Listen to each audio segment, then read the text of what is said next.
പിന്നെ സാമ്പത്തികത്തിൽ മെയിൻ പറയണത് ഏറ്റവും കൂടുതൽ നമ്മുടെ മക്കൾക്കും പഠിപ്പിച്ചു കൊടുക്കേണ്ട കാര്യമാണ്. സമ്പത്ത് ഉണ്ടാക്കുന്നത് പോലെ തന്നെയാണ് അത് സംരക്ഷിക്കേണ്ട ഉത്തരവാദിത്വം. അപ്പൊ അതിന് നമ്മൾ എന്തൊരു സാധനം വാങ്ങിക്കാൻ പോകുമ്പോഴും 3 കാര്യം ശ്രദ്ധിക്കേണ്ടതുണ്ട്. ഒന്ന്, ആ സാധനം വാങ്ങിക്കാൻ വേണ്ടി പോകുമ്പോൾ ഇതെനിക്ക് അനാവശ്യമാണോ, ഇതെനിക്ക് ആവശ്യമാണോ, ഇതെനിക്ക് അത്യാവശ്യമാണോ. ഓക്കെ, ഈ 3 പോയിന്റുകൾ നോക്കിയിട്ട് വേണം വാങ്ങാനായിട്ട് എന്തൊരു സാധനം. അതിൽ അത്യാവശ്യമാണെങ്കിൽ മാത്രമേ വാങ്ങാൻ പാടുള്ളൂ. അപ്പൊ എന്തായി, നമ്മൾ ഉണ്ടാക്കുന്ന പൈസ അത് നല്ല രീതിയിൽ മാനേജ് ചെയ്ത് പോകാൻ പറ്റും. അനാവശ്യമായിട്ട് ചെലവാവില്ല, അത്യാവശ്യമുള്ളത് മാത്രം വാങ്ങാം. അതെ അതെ.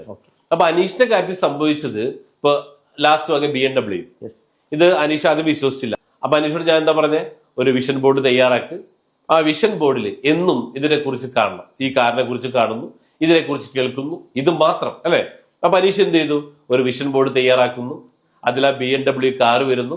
അപ്പോ ഇങ്ങനെ സംഭവിച്ചെന്ന് വെച്ചാല് നമ്മുടെ എല്ലാവരും ബ്രെയിനില് ഒരു RAS സിസ്റ്റം, ഫുൾ ഫോം പറയുവെച്ചാല് റെക്ടിക്കുലർ ആക്ടിവേഷൻ സിസ്റ്റം തന്നെ പറയണത്. ഈ സാധനം ഈ നമ്മുടെ ബ്രെയിനിൽ ഒരുപാട് വയറിങ്ങായി ന്യൂറോൺ കണക്റ്റഡ് ആണ്. ഈ ന്യൂറോൺസ് നമ്മൾ എന്ത് കേൾക്കുന്നു, എന്ത് കാണുന്നു, ഇത് പിടിച്ചെടുക്കുന്നു. ഇത് പിടിച്ചെടുത്ത് കഴിഞ്ഞാൽ പിന്നെ നമ്മൾ അതിനെ കാണുന്നു. ഇതിന്റെ ഭാഷ എന്ന് വെച്ചാൽ ഇമേജസ് ആണ്. അപ്പൊ അനീഷിന്റെ സ്വപ്നം BMW. അനീഷ് എന്ത് ചെയ്തു, ഒരു ഷോറൂമിൽ പോകുന്നു, BMW കാണുന്നു, ഓടിച്ചു നോക്കുന്നു. അപ്പൊ എന്തായി, ഇത് അനീഷിന്റെ RAS സിസ്റ്റം പിടിച്ചെടുത്തു.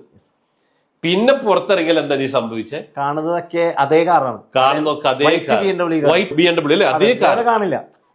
അപ്പോൾ അനീഷ് ചിന്തിക്കുക, ഇതിന് മാത്രം BMW റോട്ടിലുണ്ടായിരുന്നു. തീർച്ചയായിട്ടും. പക്ഷെ എന്താണ്, ഇത് മാത്രമേ നമ്മളെ RAS കാണിച്ചിരുന്നു. ഇതേപോലെയാണ് എല്ലാം ജീവിതത്തിൽ നടപ്പിലാക്കുന്നത്. അപ്പൊ നമ്മൾ എന്തൊരു കാര്യം ആഗ്രഹിച്ചാലും അതൊക്കെ നേടിയെടുക്കാൻ പറ്റും. അപ്പോൾ ഇപ്പൊ അനീഷ് വന്നേക്കെന്ന് വെച്ചാൽ അനീഷ് ഒരുപാട് ആഗ്രഹങ്ങൾ വേറെ ഉണ്ട്. അതിന്റെ അടുത്ത